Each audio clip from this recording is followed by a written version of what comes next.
Boa tarde a todos.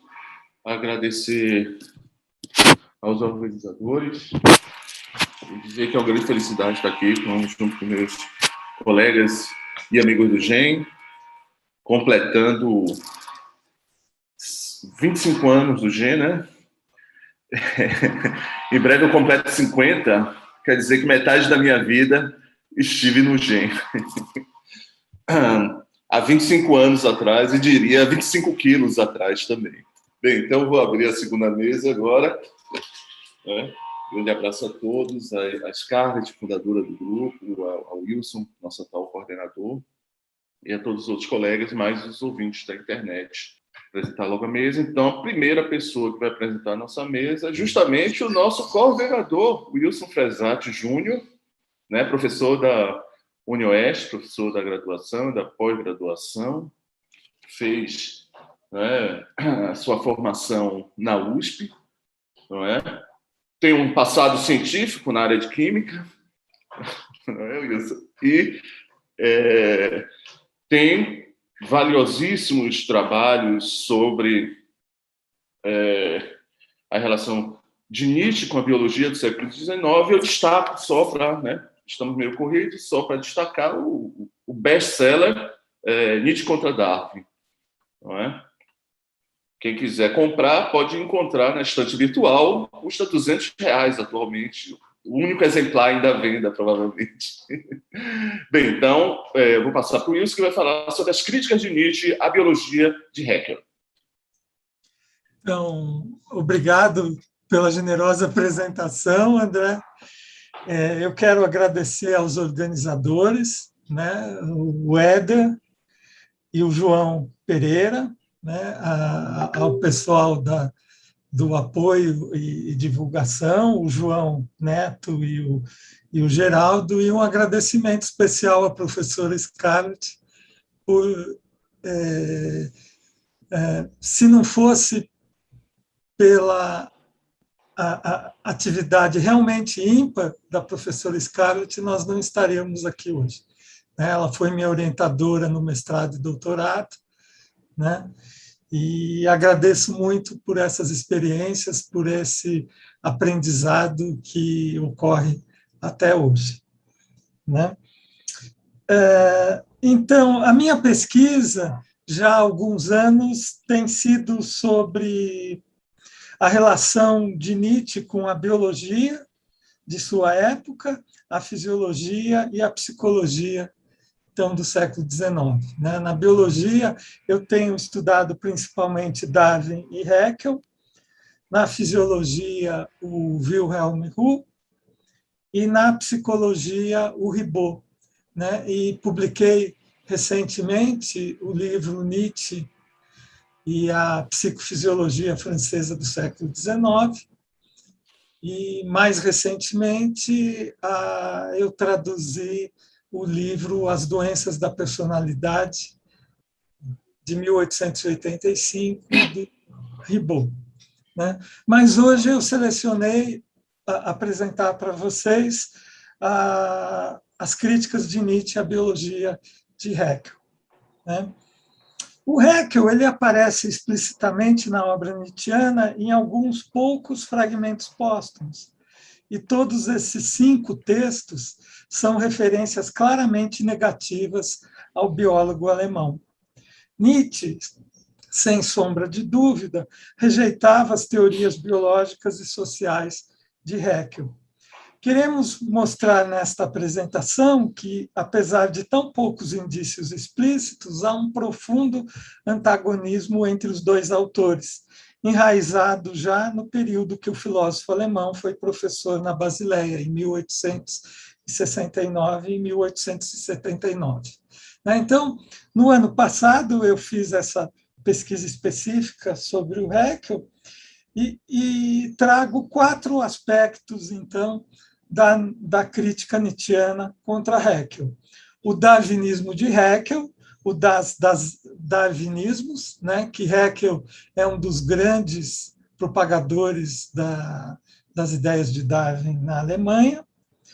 O segundo aspecto, a influência de Haeckel em David Strauss. O terceiro, a inclusão do evolucionismo científico no currículo na Alemanha, e o conflito entre Ludwig Rittmeyer, que era um biólogo também professor na Universidade da Basileia, e Haeckel, inclusive com acusações de plágio, etc. Então, devido ao tempo, eu vou apresentar apenas um desses aspectos, que é a relação de Strauss e Haeckel. Se alguém tiver interesse nesse tema, eu estou fazendo um recorte de um artigo que saiu no volume 42, número 1, então, no início deste ano, nos Cadernos Nietzsche. Aí tem o artigo completo. Então, para analisar essa relação entre o Haeckel e o David Strauss, eu começo de um fragmento póstumo de 1881, onde o Nietzsche diz, né? Herwald, Haeckel e companhia, eles têm a disposição dos especialistas e uma sabedoria de olfato de rã. Ok? Então, é bastante clara a influência de Haeckel sobre Strauss, o que significa que o evolucionismo presente no texto de Strauss, A Velha e a Nova Fé, de 1872, tem uma forte presença haeckeliana e não apenas darwiniana. Continuando aquele fragmento póstumo, o Nietzsche vai dizer: a pequena partezinha de cérebro que está aberta ao conhecimento de seu mundo não tem nada o que produzir com sua totalidade. É um talentinho marginal, como quando alguém desenha ou toca piano. Eles me fazem lembrar o velho honesto David Strauss, aquele que conta com toda inocência que devemos somente nos beliscar e beliscar outra vez para determinar se ainda temos sentimento de existência geral. Esses especialistas não o têm, né? Não têm esse sentimento de existência geral. E são, por isso, tão frios. São camelos da formação. Em suas corcovas assentam-se muitos bons conhecimentos e informações, sem impedir que o conjunto seja nada mais que um camelo. A erudição valoriza artes menores e secundárias, confunde sensações empíricas com a essência das coisas e arquivam fatos em suas corcovas e os consideram as coisas mais valiosas. Essas são as características do filisteu da formação, apresentadas na primeira consideração extemporânea, David Strauss, o confessor e o escritor. E David Strauss é o protótipo do filisteu da formação. E, do mesmo modo que Haeckel, suas obras eram muito lidas e bastante discutidas na Alemanha da segunda metade do século XIX. Na primeira extemporânea, o filisteu da cultura é o antípoda do genuíno homem de cultura, do artista. Haeckel e Strauss acreditavam que eram valorosos representantes da cultura, que sua formação, Bildung, seria a completa expressão da autêntica cultura alemã, e que seriam gênios, mas, segundo Nietzsche, eles não eram criadores, e sim imitadores de pretensas obras de arte e clássicos. Nietzsche vê o pensamento filisteu como a apoteose do lugar comum, a racionalização de todas as esferas da vida e o nivelamento de todas as coisas. Talvez Nietzsche também estivesse pensando em Haeckel, quando, na primeira consideração extemporânea, no parágrafo 2º, afirma que o filisteu apenas atualiza seu mestre. No caso, Darwin, tornando ao gosto decadente predominante e que, para isso, pode criar poesias, músicas e até mesmo filosofias. O conhecimento da natureza ao lado do histórico também é popularizado, como fez Haeckel com o darwinismo. Cito um trecho do parágrafo 4 da primeira consideração extemporânea. Nós, os filisteus, procuramos expandir nosso conhecimento sobre a natureza, para os quais não há falta de recursos compreensíveis para todos. E a bem da verdade, grande parte da obra de Haeckel, especialmente as últimas obras, são de divulgação. Ele abre mão de escrever textos científicos para escrever obras de divulgação. Em Schopenhauer como educador, parágrafo 8, a formação distinta da educação erudita e a ausência de armadilhas patrióticas e de obediência ao Estado fazem parte das condições para o nascimento do gênio filosófico. No entanto, o filisteu é nacionalista, entusiasta do Estado. Haeckel, ao receber Bismarck na Universidade de Iena em julho de 1892, proclamou: enquanto ribombar dos canhões na Batalha de Königgrätz, em 1866, anunciava a queda do antigo regime federal alemão, nascia aqui em Iena a história do Philum. Né? O biólogo alemão entendia que o novo Estado prussiano era o produto histórico de lutas e seleção natural de um povo com integridade racial, o Philum. No mesmo discurso, ele propôs que fosse criado o título de doutor em filogenia e que fosse feita imediatamente a primeira concessão ao chanceler de ferro. Como ninguém objetou, Haeckel proclama Bismarck o primeiro e o maior doutor em filogenia. Sem dúvida, essas atitudes de Haeckel seriam consideradas por Nietzsche como típicas de um filisteu. Né? Então, só trouxe um exemplo, né, dessa relação entre Haeckel e Nietzsche. Então, para finalizar a parte teórica, acreditamos que podemos afirmar que, apesar das poucas referências diretas a Haeckel, e ainda apenas nos escritos privados, as críticas contra o biólogo alemão se inserem numa importante e complexa articulação do pensamento nietzschiano. Em outras palavras, a rejeição de Haeckel articula-se com as críticas contra o darwinismo e contra o filisteísmo, principalmente David Strauss. Nietzsche estava ciente das implicações da filosofia biológica de Haeckel e de suas relações com o contexto de sua época. Não se trata de uma simples implicância com o contemporâneo, mas de levantar-se contra o hegelianismo, contra o darwinismo, contra a ideologia do progresso, contra o cientificismo e contra a decadência da cultura. As críticas a Haeckel são um capítulo das críticas de Nietzsche às ideias modernas. E como esta edição dos Encontros Nietzsche é comemorativa dos 25 anos de fundação do GEM, quero destacar também o nosso trabalho de formação de novos pesquisadores da filosofia de Nietzsche, né? Como o professor Ivo já fez. Então, falarei rapidamente sobre as minhas orientações de mestrado e doutorado.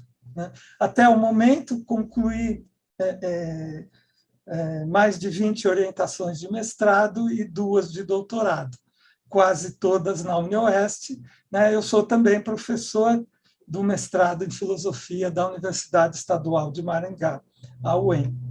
Atualmente, oriento 4 mestrados sobre Nietzsche. Na UniOeste, o Pedro Henrique Silveira Auerbach, que estudou antropotécnica em Sloterdijk, com um diálogo com Nietzsche, que está prestes a defender a sua dissertação. O Ricardo Rodrigo França da Silva, psicólogo, cujo trabalho foi o impacto da noção de estímulo na ideia de prazer e desprazer como causas, dissertação essa recentemente defendida. Na UEM, o Cassiano Lucas Silva Carvalho, a noção de juventude nos textos do jovem Nietzsche, também recentemente defendida, e oriento o Tiago Rodrigues Coutinho, que trabalha a crítica de Nietzsche à noção de progresso. Na UniOeste, oriento também o mestrado do Caio Miguel Viante, que trabalha não Nietzsche, mas Schopenhauer, né, o papel da palavra na razão e na arte em Schopenhauer. As orientações de doutorado em Nietzsche atualmente são as seguintes. A Célia Machado Benvenho, também colega na UniOeste, ela trabalha retórica e linguagem no jovem Nietzsche. A Micaela Carla Laurindo, psicanalista, o ser humano como criador e criatura de si próprio em Nietzsche e Freud. O Leonardo Augusto Catafesta, o divino no pensamento de Nietzsche. A Grace Kelly Buchaide Pereira trabalha o pecado em Nietzsche, e a Kelly de Fátima Castilho trabalha a leitura de Alfred Fouillet sobre a moral e o individualismo em Nietzsche. Né? E na UniOeste eu tenho também o Frederico Ramalho Romero, que é médico, que não trabalha especificamente Nietzsche, trabalha a passagem da noção de paixão para a de emoção, centrada na influência do evolucionismo sobre essa passagem. Né? Então, esses são, né, os nossos trabalhos de orientação atualmente. E agradeço muito a atenção de vocês. Então, para a primeira pergunta, para o Wilson. Cadê o Wilson para olhar para o rosto dele quando eu faço a pergunta? Alô, Wilson, você está por aí? Sim, estou aqui, André. Ah, agora estou vendo. Eu quero ver sua reação à pergunta, né? Tem drama também. A pergunta para você é o seguinte. As perguntas são de Ronald Pinho e Lond. Né? As de Ronald Pinho são mais questões, vamos dizer, se você conhece algumas discussões. Né? Ele pergunta se você conhece a questão da Urpflanze, né? Seria um vegetal originário, né? Em Goethe, e a botânica de Hegel, se haveria uma relação entre elas. A segunda, se você conhece Victor Weizsäcker, segunda questão. Essas duas foram de Ronald. E a de Lond seria que ele fala que Darwin, fala sobre Darwin, seleção natural e adaptação, o papel da adaptação na luta pela sobrevivência. Qual seria a crítica de Nietzsche a Darwin? Ok, então, primeiro a de Ronald, obrigado pela pergunta, Ronald. A planta primordial não tem uma ligação, ela não está na biologia de Haeckel, né? Porque a biologia de Haeckel, a gente pode dividir a biologia de Haeckel, ele mesmo dividia em duas partes, a biologia geral e a biologia específica. A biologia específica seria, né, os ramos que a gente tem hoje na biologia, inclusive ecologia. Né? Ele é considerado um dos pais da ecologia. E a biologia geral é uma filosofia biológica. E o fundamento dela é um fundamento mecanicista, físico-químico. Né? Ele vai falar de matéria, energia e sensibilidade. Esse é chamado o tripé, né, da base das reações dos fenômenos biológicos. Né? Matéria, energia e sensibilidade. A sensibilidade já aparece na matéria inorgânica. Tá? Mas essa ideia de uma planta primordial, ela aparece na estética, na sua biologia, não me recordo ao certo se na biologia geral ou na biologia específica, ela tem uma estética. E essa estética divide as formas no reino vivo, né, nos seres vivos, com formas arquetípicas. Né? Então, não sei se dá para enxergar bem, não sei se você conhece, tem um trabalho do Haeckel, que é por volta de 1904, Formas Artísticas da Natureza, onde ele faz pranchas como essa. Acho que dá para ver bem. Né? Então, percebam a simetria, né, os vários tipos de simetria. Né? Ele tem inúmeras pranchas desse tipo, que são desenhos que ele próprio realizou.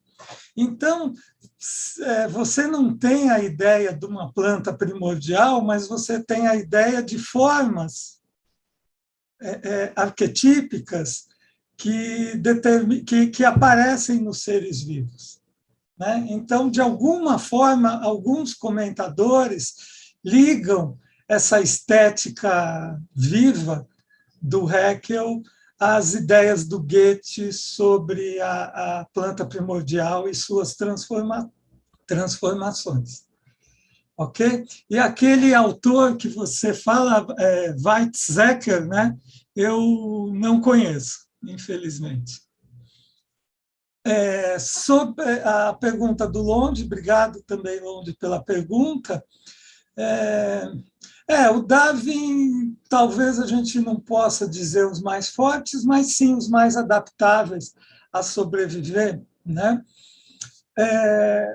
A crítica de Nietzsche a Darwin, na verdade, se você pegar os textos, ela se compõe de vários aspectos, inclusive o Nietzsche traz aspectos que os biólogos da época criticavam contra Nietzsche. Então, por exemplo, o Rittmeyer, que eu falei na minha apresentação, era um biólogo que criticava a noção de seleção natural, a gradualidade do processo de desenvolvimento que o Darwin propunha, mas em Nietzsche, eu acho que a gente pode, e eu digo isso no meu livro Nietzsche contra Darwin, que as críticas que Nietzsche faz contra Darwin, da leitura que Nietzsche faz de Darwin,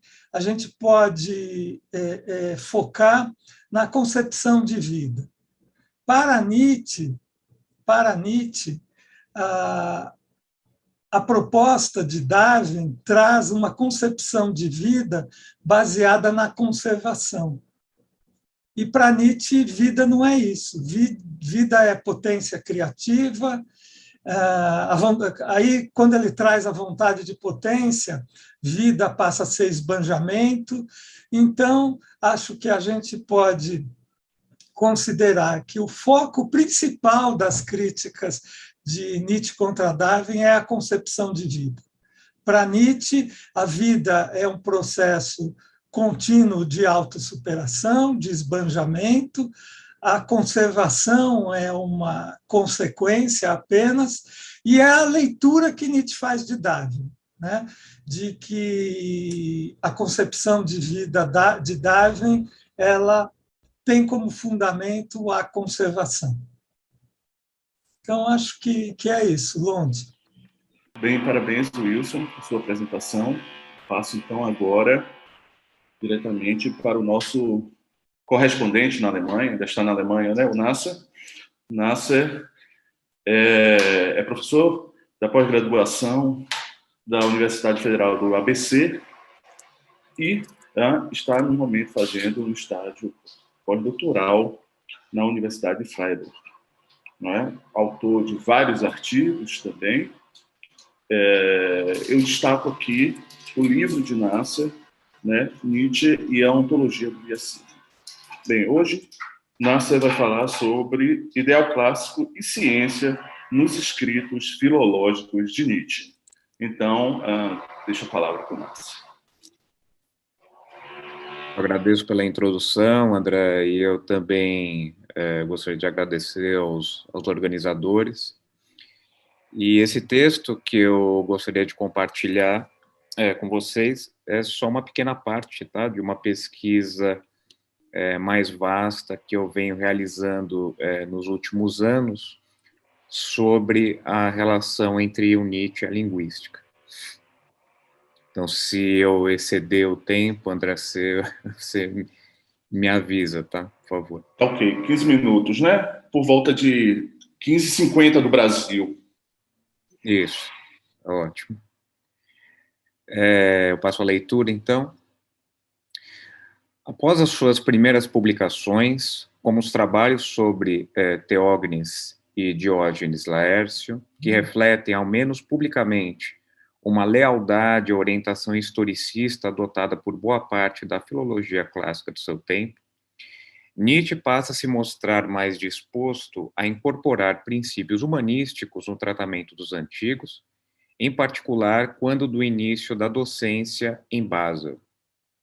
Esse pendor se faz notar na concepção de filologia que ele então concebe, alicerçada em impulsos científicos, pedagógicos e estéticos, estando estes últimos comprometidos com o tratamento idealizado da antiguidade clássica, com o propósito, cito, de desenterrar dos escombros um mundo ideal e confrontar à atualidade o espelho do clássico e eternamente exemplar. Em face disso, eu procurarei mostrar que, conforme a filologia nietzschiana possui como meta principal a formação, a busca pelo ideal clássico nos antigos goza de prioridade, o que vai de encontro aos impulsos científicos que, quando tomados isoladamente, são antagônicos à essência mesma da formação. Contudo, veremos também que o propósito de Nietzsche não será o de neutralizar os impulsos científicos, mas de colocá-los a serviço da finalidade formadora. Em outras palavras, as tendências científicas da filologia, a saber, a história e a linguística, teriam nesse sentido de contribuir não para o conhecimento, mas para a determinação do ideal clássico. Embora Nietzsche vislumbre a filologia seguindo um modelo orgânico de relação entre as partes, é importante reparar que se trata de uma relação hierarquizada, cuja primazia deve ser conferida ao prático em detrimento do teórico. Conforme lemos o manuscrito da apresentação inaugural em Basel, um manuscrito que se distingue em alguns aspectos da versão publicada com o título Homero e Filologia Clássica, a filologia deve sua existência não a um instinto científico, mas a uma necessidade prática. Caso não se leve a cabo esse desiderato, a tarefa da filologia não se completa, visto que a produção de conhecimento por si só não possui valor prático.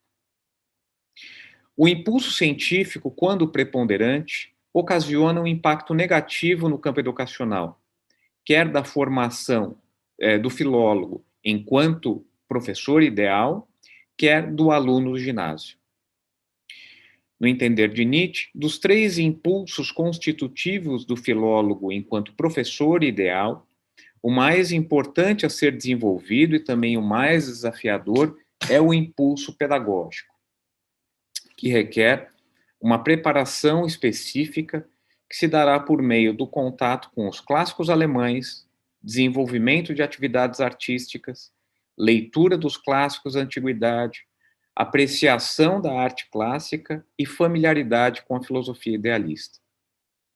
Porém, quando dominado unicamente pelo desejo por conhecimento, o filólogo se converte num mero historiador, passa a se dedicar unicamente ao exame dos detalhes e a privilegiar uma perspectiva realista. No contexto do ginásio, o impulso científico, quando preponderante, provocará efeitos igualmente danosos. Conforme salienta Nietzsche, a priorização da formação científica coincide com a própria suspensão das pretensões educacionais no ginásio, ou seja, é uma contradição em termos falar numa formação científica. Isso se faz notar em especial no âmbito formal. A educação ginasial tem como seu cerne a educação formal voltada para o aprendizado da língua materna, que em nada pode se beneficiar da tendência erudita. Em primeiro lugar, Nietzsche entende que o genuíno ensino formal gira em torno dos clássicos alemães, que cumprem tanto uma função mediadora com os clássicos da antiguidade, demasiado complexos para os alunos dessa idade, como também servem de cânon formal mais elementar para se aprender a escrever e usar a palavra com rigor, quer dizer, para o aprimoramento da língua materna do alemão. No entanto, quando a educação no ginásio é norteada pelo tratamento erudito das línguas, o que era meio se torna fim. A abordagem prática dá lugar à visão histórica da língua como um corpo morto, o que em nada contribui para o aperfeiçoamento do mais basilar, a língua materna. Cito Nietzsche. Encontramos em todo lugar a tendência de lidar com a língua materna através da erudição histórica. Quer dizer, como se ela fosse uma língua morta e como se não houvesse nenhuma obrigação em relação ao presente e futuro dessa língua. Com efeito, o tratamento erudito reforça os vícios modernos, aqueles que convertem a língua num veículo para jargões jornalísticos. O jornalístico, uma acepção bastante peculiar que o Nietzsche confere ao termo nos escritos de juventude.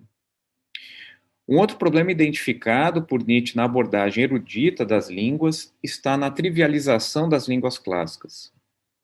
Ele pensa, nesse caso, sobretudo no linguista, enquanto educador ginasial, que tende a desprezar a superioridade do grego e do latim, línguas que exercem um papel fulcral na formação. Pois, segundo Nietzsche, o ensino do grego e do latim funciona como um recurso que minimiza o declínio da língua materna do ginásio. Seguramente não se trata de encontrar no ensino das línguas clássicas um meio completamente satisfatório para corrigir o declínio do alemão. Ainda assim, o fato é que temos nessas línguas as normas retóricas e rítmicas mais elementares, sendo, desse modo, valiosas para a formação, mesmo que enquanto um contraponto para as línguas utilizadas na modernidade.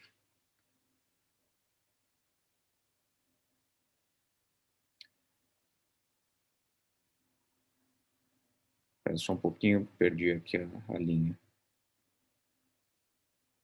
Conforme afirma Nietzsche, somos estilisticamente rudimentares. Pouco sabemos sobre o ritmo da fala, do período, escolha de palavras, conclusão de sentenças, de modo que devemos necessariamente considerar a retórica grega e romana. Além disso, o ritmo dessas línguas. Contudo, a linguística ignora essa superioridade das línguas clássicas ao considerar o grego e o latim como línguas dentre outras, na cadeia genética das línguas. Esse conhecimento nada teria a ver com a formação ginasial pautada pelo ideal clássico. É indiferente para o ginásio saber se há concordância, cito Nietzsche, da carcaça do grego e do latim com outras línguas. Em todo caso, esse desenlace não deve ser visto como uma última palavra de Nietzsche sobre o tema. E isso porque a linguística possui um valor positivo no contexto da formação, quando contribui para a particularização das línguas clássicas. Esse é um caso exemplar que revela como um impulso científico pode ser disciplinado pelos impulsos estéticos e pedagógicos. Como lemos na enciclopédia, para o educador, o valor dos estudos da linguística comparada está na compreensão do clássico. Enciclopédia, aqui eu me refiro à enciclopédia, ou curso que o Nietzsche vai oferecer em 1871. Importante notar que a exigência do clássico ultrapassa o entendimento da filologia enquanto ciência comprometida com o conhecimento da verdade. É certo que a tendência clássica almeja aproximar-se cientificamente da antiguidade, vai nos dizer o Nietzsche.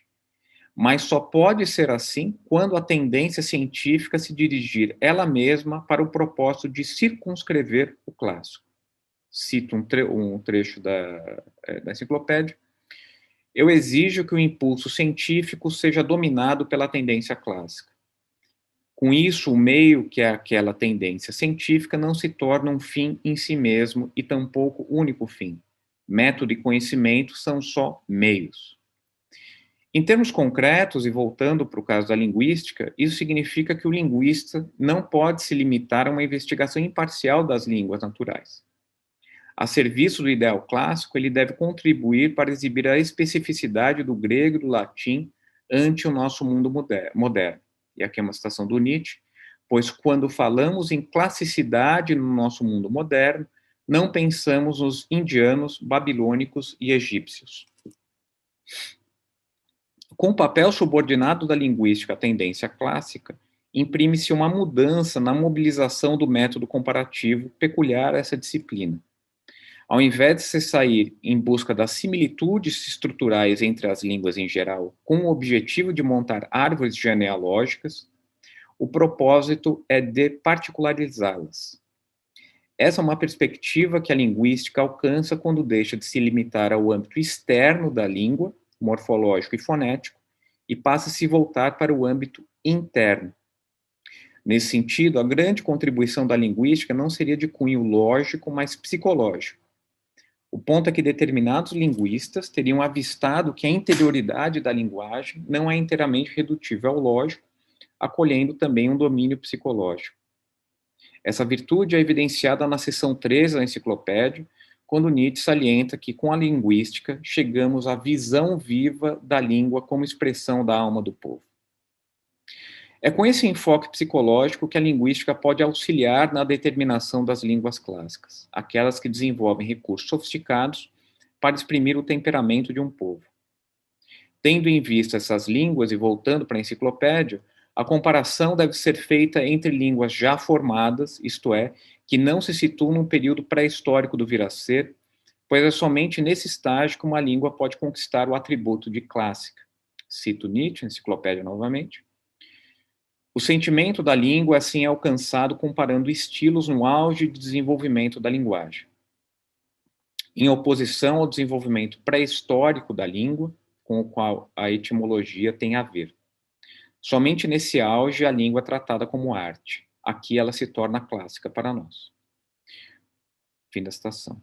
Quando a linguística é mobilizada tendo em vista o ideal clássico, a abordagem diacrônica das apreciações genealógicas dá lugar a uma visão sincrônica. Com essa nova aplicação metodológica, a linguística não se limitaria a tratar o grego e o latim, línguas clássicas, na perspectiva dinâmica e generalizante da genealogia das línguas indo-germânicas, isto é, como uma língua dentre outras na cadeia genética de desenvolvimento. Pelo contrário, passa-se a entender essas línguas como aquelas que exprimem um nível mais elevado de completude, sendo esta aptidão formal o motivo que faz com que a antiguidade clássica, cito Nietzsche, seja superior a todas as outras épocas. E aqui eu apresento uma rápida conclusão, se eu tiver tempo. Vamos ser rapidinho, seria bom, porque vai ter uma queda agora da transmissão. Aviso a todos que se houver uma queda de transmissão, a gente volta imediatamente. Tá bom? Então, se você fechasse agora, seria interessante, porque nós temos menos de um minuto. Sim, é bem rápido mesmo. Nós vimos que, apesar de jamais se realizar em sua integralidade, a figura do filólogo ideal serve para Nietzsche como um princípio regulativo para o filólogo, estimulando a colocar seu impulso científico a serviço de impulsos estéticos e pedagógicos que avistam o ideal clássico. Ficou evidente, no caso exemplar da linguística, que as implicações dessa subordinação são de natureza fundamentalmente metodológicas. Quando balizado pelo ideal clássico, o método da linguística não só considera a sua inclinação generalizante, nomotética, própria às ciências naturais, em prol de uma inclinação à singularidade ideográfica, mas passa a adotar um procedimento seletivo. Em suma, mais do que se converter em ciência histórica, a linguística passa a ser parte de um tipo de história valorativa. Mesmo que o uso nomotético do método comparativo não deixe de ser utilizado, ele ganha caráter de acessório nesse contexto. Então, é isso. Essa foi a minha pequena contribuição, né, para celebrar, então, os 25 anos do grupo.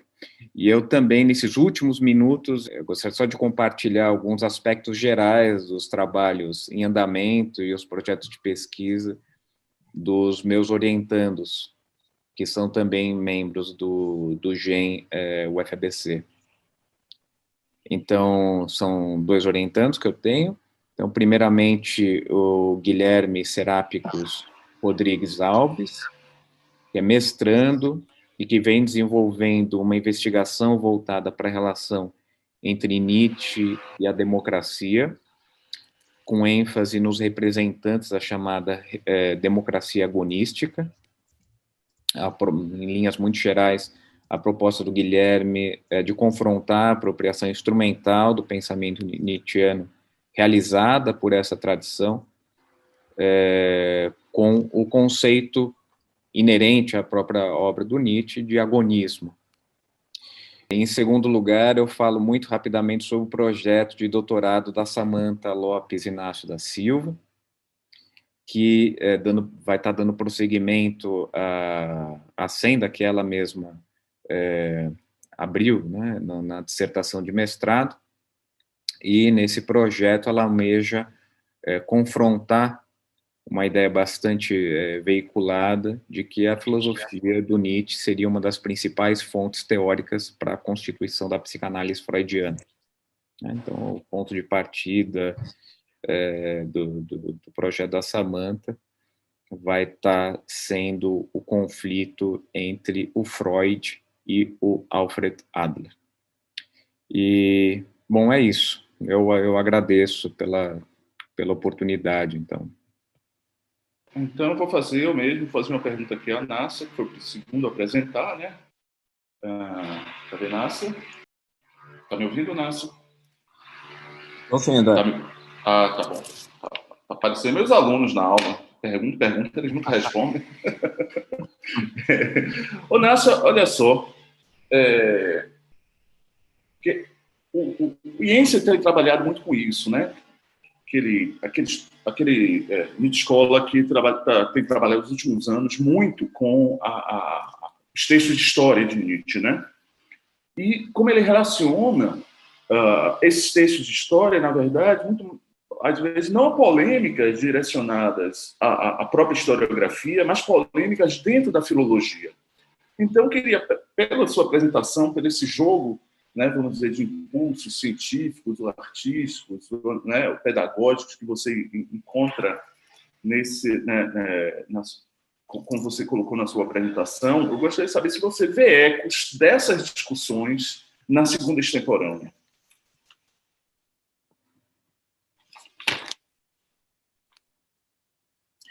Sim, eu acho que em alguma medida, eu diria que em alguma medida as 2 primeiras extemporâneas, elas ainda estão bastante vinculadas a esse projeto que o Nietzsche mesmo, ele vai se referir a iniciativa dele como uma iniciativa centáurica, né, que está justamente vinculada a essa tentativa de reunir impulsos contraditórios, para também usar outra expressão que ele emprega no Homero Filologia Clássica.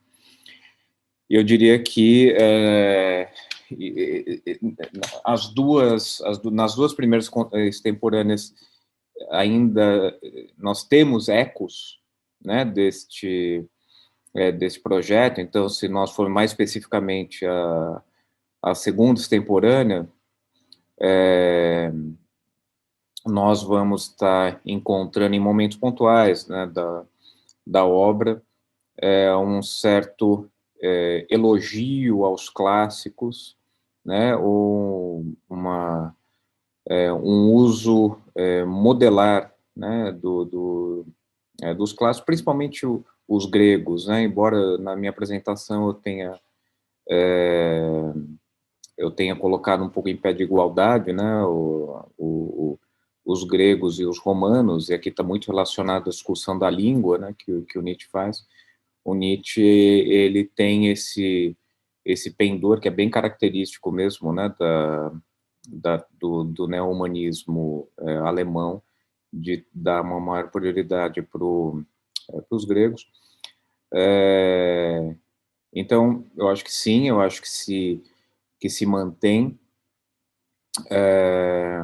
eu diria, inclusive, que na segunda extemporânea seria um prosseguimento disso que está em gestação aqui na discussão sobre o clássico, que é de um tipo de história valorativa, né? Então, não mais as ciências históricas, né, que estão comprometidas unicamente com o impulso do conhecimento, o impulso científico, mas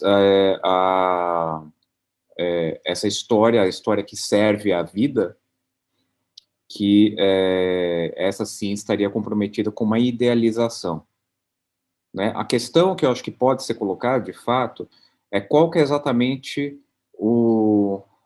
as limitações da idealização, pensando um pouco nessa tensão existente nos capítulos 2 e 3 da segunda extemporânea entre os três tipos de história, né? Eu acho que daí é uma questão que não é muito o caso de trazê-la agora, mas talvez tenha alguns elementos que já acenam para um outro panorama.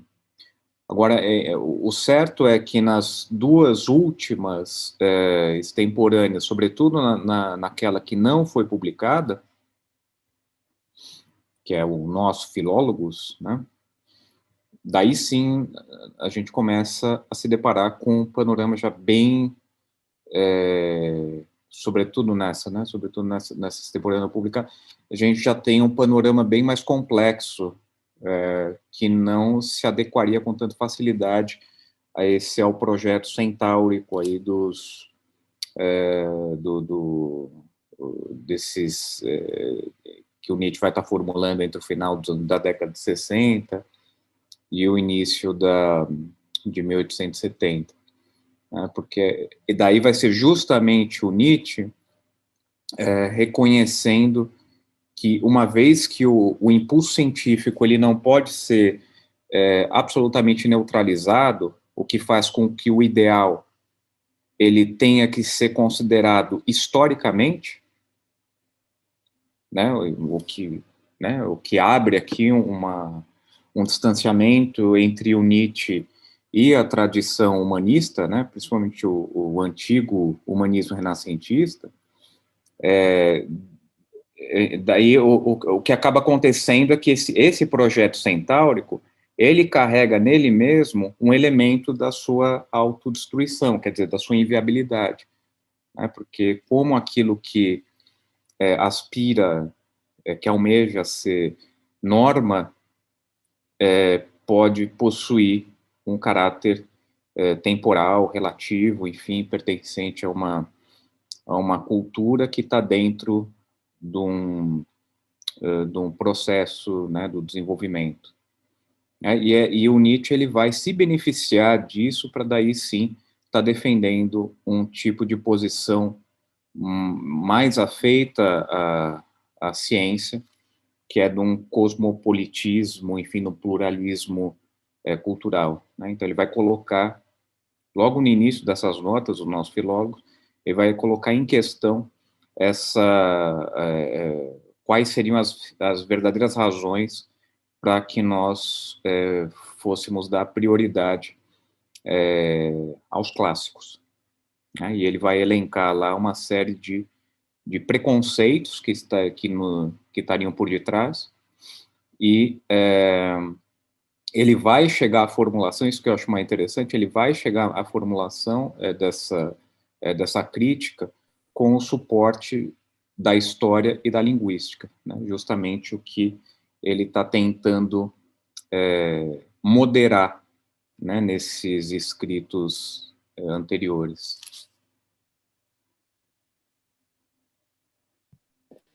Ok, muito obrigado, Márcia. Sua resposta é bastante esclarecedora. Ok, então, muito bem, vou passar agora, então, para o próximo, que vai ser nosso colega, o Éder Corbanesi. Éder Corbanesi é atualmente professor da UNEP, do Paraná, né? Jovem pesquisador com trabalho muito importante no âmbito da epistemologia, Nietzsche, não é? Acabou de lançar o livro Perspectivismo e Relativismo na Filosofia de Nietzsche, para a nossa coleção, Sedas e Veredas. E hoje ele vai tratar do tema Nietzsche e a relação entre filosofia e ciência. Por favor, Éder, a palavra está com você. Boa tarde a todos. Obrigado, André, pela apresentação. Eu gostaria, em primeiro lugar, de felicitar o GEM por esses 25 anos, e em especial a professora Scarlett Martin, que fundou o grupo e esteve à frente durante todo esse tempo. Eu também agradeço a todos os participantes desses encontros Nietzsche. Bom, a minha fala tem, então, 10 minutos, André. Eu marquei aqui certinho, para ser feito em 10 minutos, tá bem? Se houver qualquer problema com o som, por favor, me diz por áudio, porque eu estou lendo aqui, então eu não estou visualizando o chat, tá bem? Ok, está ótimo. Eu gostaria de falar sobre a minha pesquisa de doutorado, intitulada Nietzsche e o problema da relação entre ciência e filosofia. Nessa pesquisa, eu investiguei como Nietzsche concebe a relação entre filosofia e ciência, ciência entendida tanto no sentido amplo de conhecimento, como no sentido estrito de ciências particulares. Nesse trabalho, eu utilizei como metodologia a leitura imanente dos textos de Nietzsche. Ao refletir sobre a relação entre ciência e filosofia, Nietzsche se posiciona quanto a uma questão candente em sua época. Na segunda metade do século XIX, conforme o próprio Nietzsche afirma, a filosofia é alvo de amplo descrédito, enquanto a ciência é objeto de grande reconhecimento. Alçada ao patamar de autoridade cognitiva e cultural, a ciência reivindica autonomia e mesmo soberania em relação à filosofia. É a esse contexto que responde Nietzsche. A posição geral de Nietzsche quanto à relação entre ciência e filosofia pode ser observada sob dois ângulos principais, me parece. Por um lado, a exigência cognitiva e a exigência de diálogo com as ciências exercem um papel determinante na concepção nietzschiana de filosofia. De fato, para Nietzsche, não se pode mais filosofar sem levar em conta os rigorosos métodos e resultados científicos. Essa exigência se evidencia em seus escritos programáticos. Em Humano Demasiado Humano, Nietzsche apresenta como necessária uma filosofia histórica obrigatoriamente ligada às ciências particulares, em virtude do rigor cognitivo alcançado por essas ciências à sua época. Posteriormente, em Para a Genealogia da Moral, Nietzsche indica que a tarefa própria do filósofo, que é a tarefa de solucionar o problema do valor dos valores, deve amparar-se em todas as ciências. Assim, Nietzsche coloca à filosofia uma exigência cognitiva que deve ser satisfeita pelo recurso às ciências. Por outro lado, e aqui é o segundo ângulo, a tarefa propriamente filosófica, que é resolver o problema dos valores, se situa, obviamente, no âmbito dos valores. O âmbito dos valores é considerado por Nietzsche como mais fundamental e mais importante do que o âmbito do conhecimento. O âmbito dos valores é mais fundamental porque toda concepção de conhecimento supõe valores. E o âmbito dos valores é mais importante porque toda concepção de conhecimento é objeto de uma avaliação que produz consequências para além do terreno cognitivo, a saber, nas esferas da cultura e da vida. Assim, dado o caráter mais fundamental e mais importante do âmbito dos valores em comparação com o âmbito do conhecimento, a tarefa axiológica reservada ao filósofo, embora necessariamente apoiada em conhecimento científico, é estimada por Nietzsche como superior e soberana. Em resumo, então, temos o seguinte quadro. Nietzsche coloca para a filosofia uma exigência cognitiva que deve ser satisfeita pelo recurso às ciências particulares. Por isso, as ciências particulares são condição necessária da tarefa axiológica atribuída à filosofia. Porém, visto que o âmbito dos valores é mais fundamental e mais importante do que o âmbito do conhecimento, ao reservar a resolução da tarefa axiológica ao filósofo, Nietzsche indica a superioridade da filosofia em relação à ciência. No entanto, a meu ver, essa posição de Nietzsche a respeito da relação entre ciência e filosofia suscita o seguinte problema. A depender da amplitude e da natureza da participação das ciências na tarefa axiológica, em tese encabeçada pela filosofia, não seriam as ciências, admitidas como condição necessária, ao mesmo tempo um fator da superação da própria concepção nietzschiana de uma filosofia em posição dominante? A minha hipótese é de que sim. O papel que Nietzsche atribui às ciências o impede de justificar a posição dominante que ele confere à filosofia. Com efeito, e aqui apresento meus argumentos, embora a axiologia seja mais fundamental e relevante do que o conhecimento, já que o conhecimento supõe valores e é objeto de uma avaliação que engendra efeitos culturais e vitais, o conhecimento também assume, sob outro ângulo, um papel fundamental e relevante, visto que a própria axiologia filosófica, tanto em seu lado descritivo como no prescritivo, deve constituir-se como conhecimento e ter legitimidade cognitiva. Em suma, todo conhecimento implica uma axiologia, mas a axiologia filosófica, por seu turno, deve apresentar-se como conhecimento. Colocadas exigências cognitivas à tarefa axiológica da filosofia, as ciências particulares impõem-se como meio incontornável de satisfazer essas exigências cognitivas. Isso produz consequências na concepção nietzschiana do vínculo de dependência, de subordinação e de autoridade entre a ciência e a filosofia.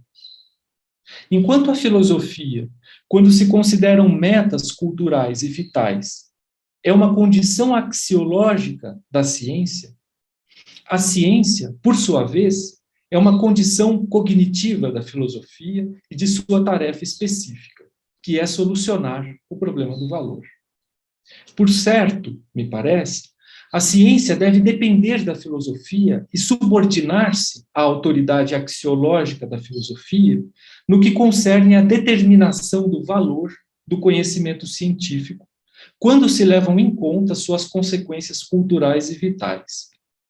Contudo, a filosofia, por sua parte, deve depender da ciência e subordinar-se à autoridade cognitiva da ciência no que tange ao aspecto cognitivo da tarefa axiológica da filosofia. Assim, nem a relação de dependência, nem a de subordinação, nem a de autoridade entre filosofia e ciência se dão numa só direção e de maneira unívoca. Dependência, subordinação e autoridade ocorrem nas duas direções, conforme o aspecto considerado do intrincado vínculo entre filosofia e ciência. Além disso, um segundo argumento. Além disso, uma vez que a ciência participa do tratamento do problema do valor, a superioridade da filosofia não pode residir na exclusividade do direito a um objeto superior, o problema do valor, mas apenas no direito a uma parcela do tratamento desse objeto, avaliada essa parcela como superior, a saber, a solução do problema do valor. De fato, ao final da primeira dissertação de Paragenealogia da Moral, ao recomendar que todas as ciências preparem a tarefa filosófica de resolver o problema do valor e de hierarquizar os valores, Nietzsche distingue as partes do tratamento da questão axiológica, diferenciando e hierarquizando essas partes em preparação e em solução. Ao reservar ao filósofo o papel de resolver o problema do valor, Nietzsche indica a superioridade hierárquica do filósofo, sinalizando que o filósofo teria a capacidade e o direito de ocupar-se de um grande problema e, mais exatamente, de sua solução. Ao atribuir às ciências mero trabalho preparatório, Nietzsche aponta a função subalterna e instrumental das ciências. Todavia, consideradas a amplitude e a natureza da participação das ciências no tratamento do problema do valor, torna-se plausível, me parece, dizer que às ciências não compete apenas o trabalho preparatório, mas também a solução. Com efeito, primeiro, as ciências históricas têm de realizar uma história evolutiva dos conceitos morais. Em seguida, tomando parte, participando do problema do valor das avaliações, a fisiologia deve efetuar a interpretação fisiológica de tais avaliações. Por fim, cabe à ciência médica a crítica das estimativas de valor. Ora, se cabe à medicina a crítica dos valores, isto é, o questionamento do valor dos valores, e se crítica, etimologicamente, significa, mas não só etimologicamente, no sentido que Nietzsche trata a crítica nessa nota de Para a Genealogia da Moral. Então, eu retomo o raciocínio rapidamente. Ora, se cabe à medicina a crítica dos valores, isto é, o questionamento do valor dos valores, e se crítica significa a capacidade de discernir, separar, avaliar, decidir e resolver, então a solução do problema do valor, cuja responsabilidade Nietzsche reserva expressamente à filosofia, é, em realidade, empreendida pela ciência médica. Se for assim, e aí eu concluo, pode-se dizer que a tarefa axiológica se transpõe ao âmbito científico em virtude do amplo alcance da participação das ciências, e se faz sob a autoridade científica, em razão da natureza da atuação da medicina, responsável pela crítica dos valores, crítica essa que analisa, discerne e resolve o problema do valor dos valores. Desse modo, a tarefa axiológica vê-se transferida ao domínio científico, domínio em dois sentidos, isto é, ao âmbito e à autoridade científica. Assim, minha hipótese é que Nietzsche concede às ciências mais do que poderia para assegurar, como pretende, o domínio filosófico sobre as ciências. Muito obrigado pela atenção de vocês. Eu tenho agora uma pergunta para o Éder. Está por aí, Éder? Sim. Opa! Então tá, é sempre bom saber, né? Bem, a pergunta do Alain Marconde Júnior, aliás, Alain estava fazendo uns protestos aqui, negócio de um certificado. Vamos dar o certificado aí do Marconde, minha gente, da última evento, tá bom? Aqui a gente ouve também os protestos. Somos todos agonísticos. A pergunta do Alain Marcondes para o Éder é o seguinte, Éder. Na sua pesquisa atual, né, se você faz alguma relação da sua pesquisa atual, seja do vínculo filosofia e ciência, com a questão da implementação dos itinerários formativos no novo ensino médio. Obrigado pela pergunta, Alain Marcondes. Não, na verdade eu não faço, mas a sua pergunta, eu acho que é legítima perguntar por esse tipo de relação, mas eu não faço esse tipo de relação. Na verdade, me dá a oportunidade de falar de uma questão metodológica também, quer dizer, eu estudo, o meu objeto de pesquisa é um objeto específico que é a obra de Nietzsche e, em particular, o tema da relação entre filosofia e ciência e o problema que me parece existir nas posições do Nietzsche sobre esse assunto. Então, no meu esse problema ele se explicita já pela própria leitura dos textos de Nietzsche, me parece. Então,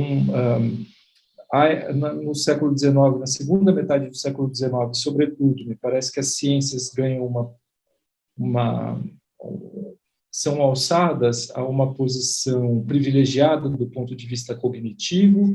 Essa autoridade cognitiva muitas vezes é convertida em autoridade cultural. Nietzsche se contrapõe a isso. Um dos modos de se contrapor a essa autoridade cultural da ciência é propondo uma superioridade do filósofo.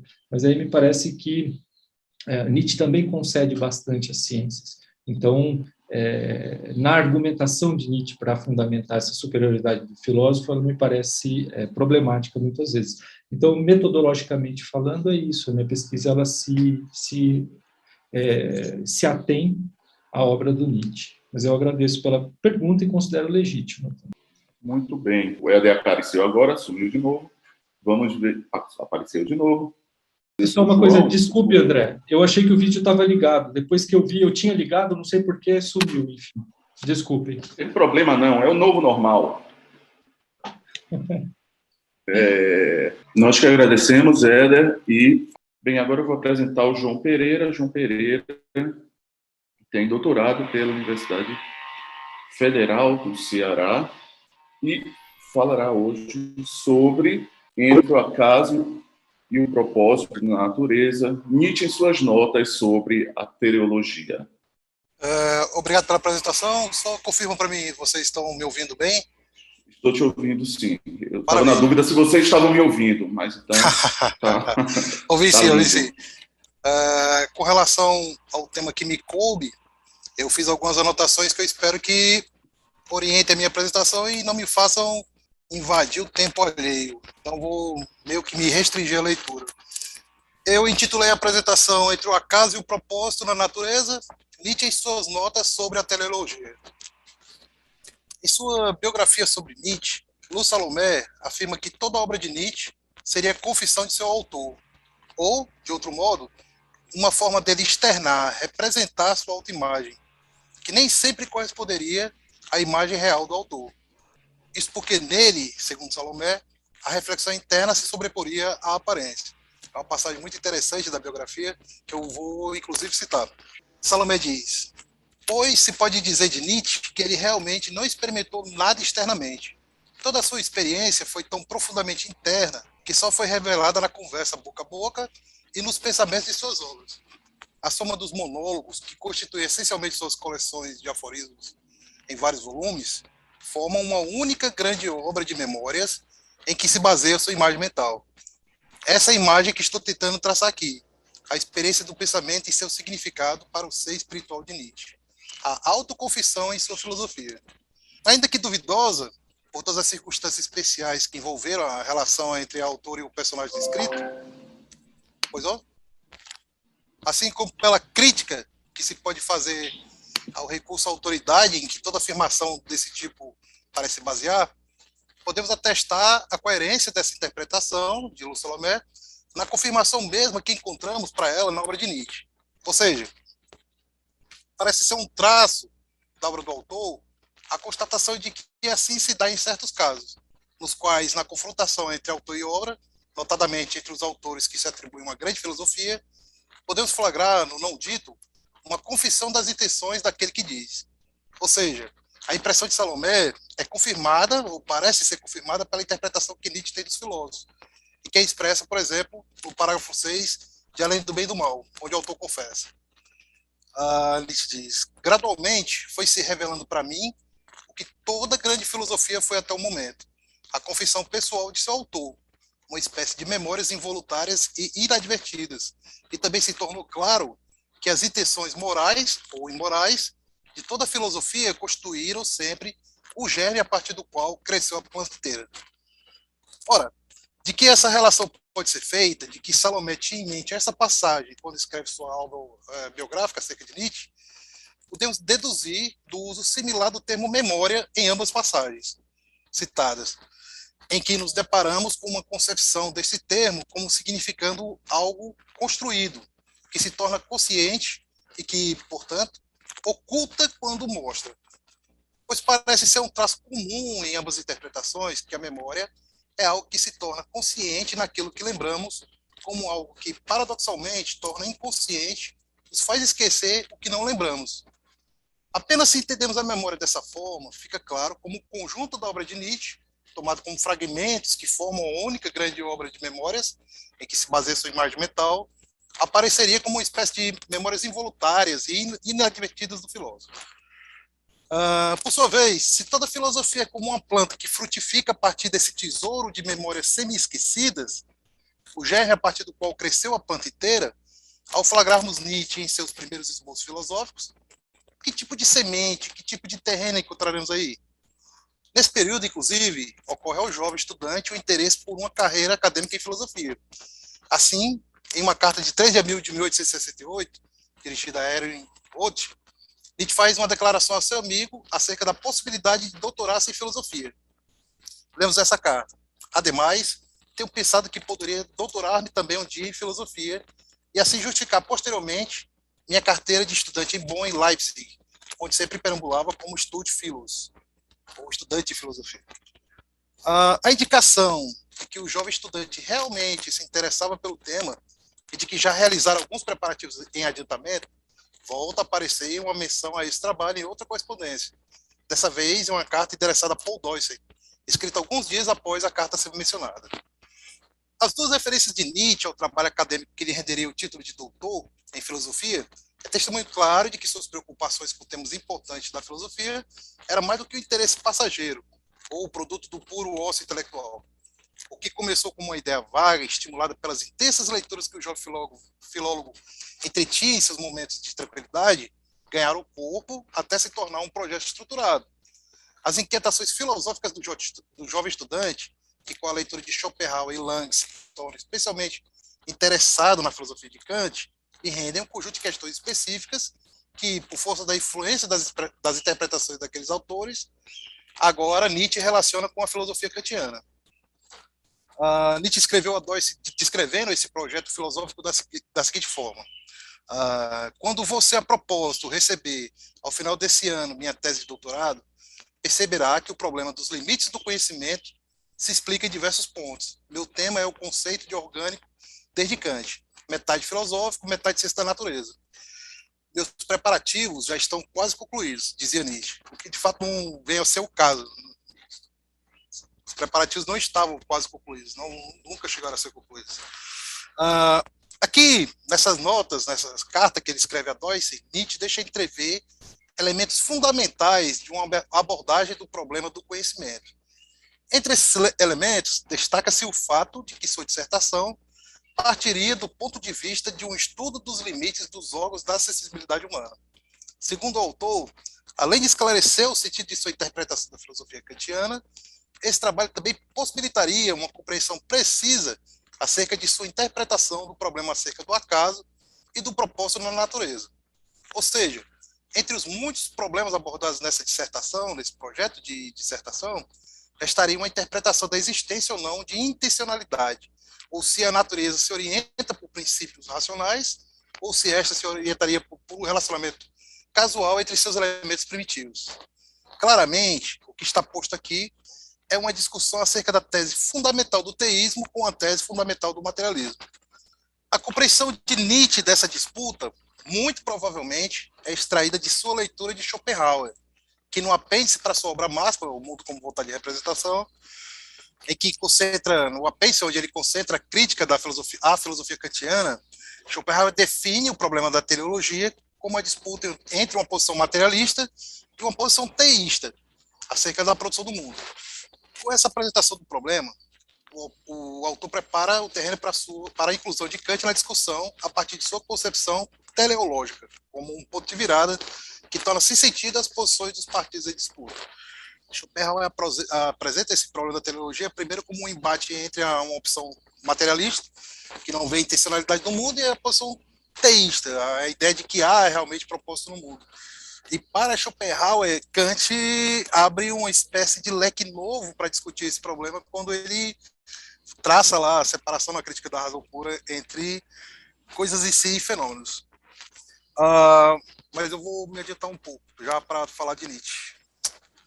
Bom, as duas únicas alternativas até então, ou bem o mundo teria sido constituído segundo uma inteligência exterior, ou bem seria o resultado de causas mecânicas, pareciam insuficientes para dar conta do problema da produção do mundo.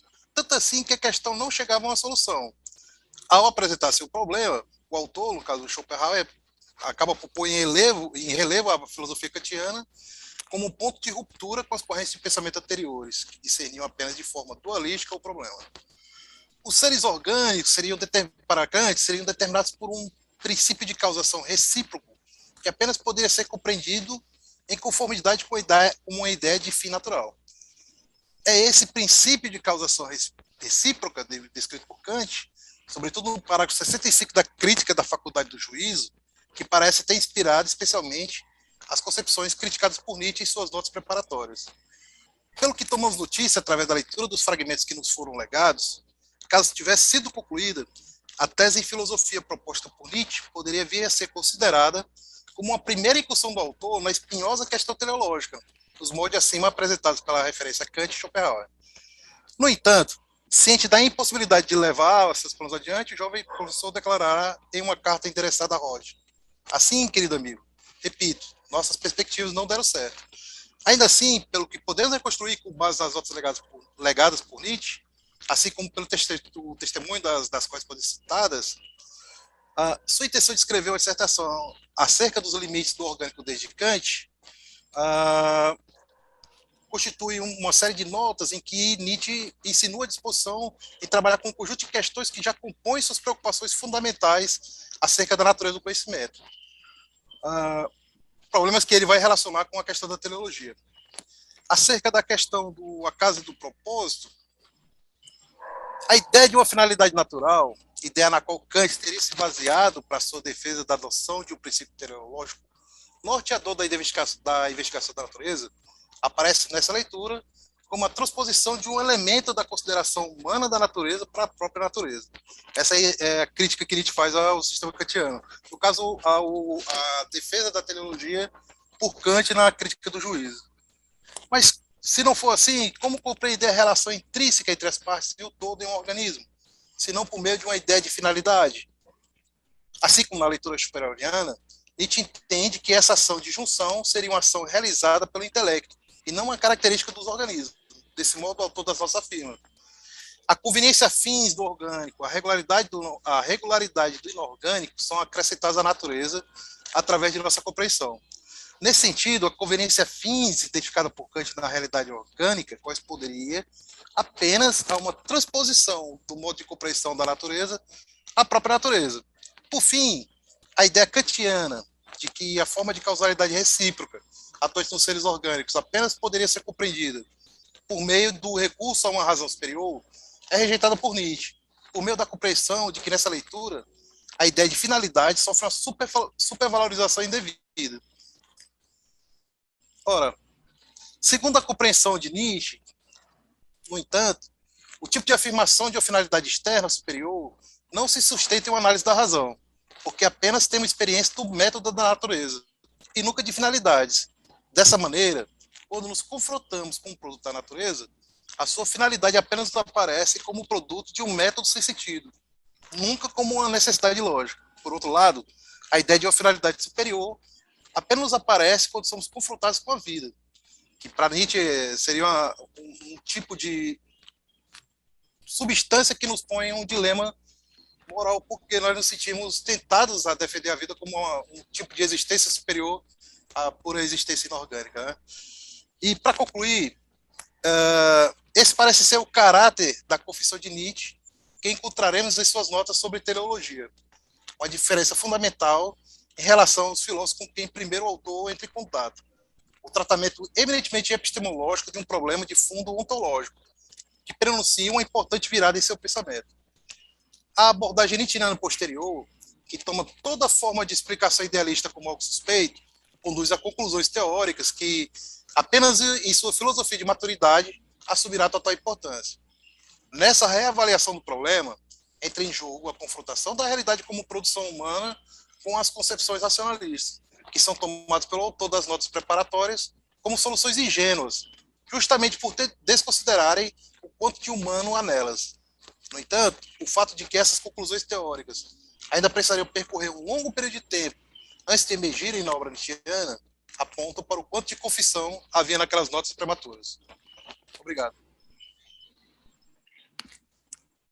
Nós que agradecemos. João, é o seguinte, muito rapidamente, eu andei relendo esses textos recentemente, é realmente muito complicado você identificar, inclusive, qual é a posição de Nietzsche, né? Porque, na verdade, aquelas anotações que ele tem sobre teleologia, na verdade, é um conjunto também de citações, muitas vezes não explícitas, né, de Kant, Schopenhauer, Langer, Kuno Fischer.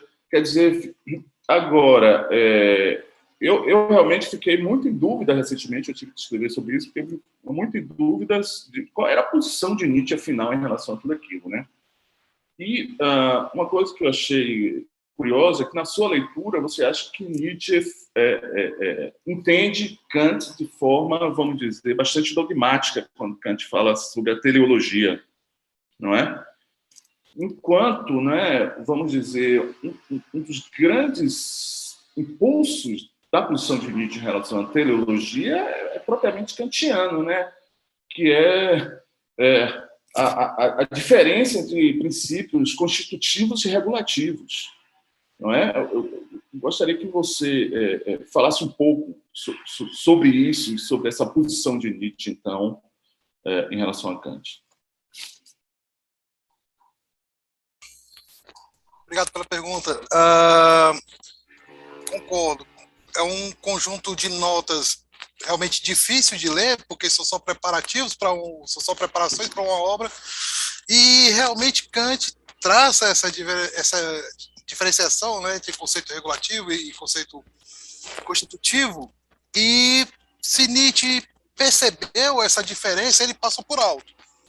Porque quando ele começa as notas preparativas lá para a Zooteleologie, ele diz que, olha, Kant diz que um princípio de teleologia é necessário para compreender o reino do orgânico. Eu não posso entender isso senão como sendo uma defesa da teleologia. Essa é uma das primeiras sentenças das notas preparatórias para a Zooteleologie. E acredito que Nietzsche parte daí, e parte de uma crítica à concepção de Kant como modelo de uma defesa da teleologia. Por se tratar de um conjunto de notas, não um texto acabado e plenamente constituído, realmente, não dá para dizer com certeza qual seria a posição de Nietzsche. Mas me parece que ele está se encaminhando para o seguinte tipo de interpretação. Olha, a diferenciação entre uma realidade constituída com intencionalidade, né, uma realidade com propósito, e uma realidade sem propósito, esse tipo de diferenciação nada mais é do que uma representação do próprio intelecto da realidade, não a realidade ela mesma. Tendo em vista uma Kant puro isso aí, né? É Kant puro isso daí, né? Kant puro, do começo ao fim. O que Kant diz, olha, dada a constituição do intelecto humano, para compreender o reino orgânico, nós precisamos de uma concepção de teleologia. É Kant puro. Nietzsche não escapa muito a isso, ele realmente não escapa a isso. Ele apenas traz para primeiro plano, né, essa diferenciação metodológica que Kant faz. Talvez Nietzsche pretendesse ou esperasse que Kant e Schopenhauer fizessem mais do que uma mera distinção metodológica. Schopenhauer, no caso, faz mais do que uma distinção metodológica tratando desse tema. Ele já parte para uma cosmologia, uma ontologia. Mas Nietzsche talvez critique Kant por realmente não ir além de uma distinção metodológica e manter uma teoria uma teoria do orgânico que permanece presa a uma concepção teleológica. E parece que seja isso. Muito bem. Então, infelizmente, temos que fechar essa nossa mesa, que foi uma mesa muito boa, a discussão foi muito boa também.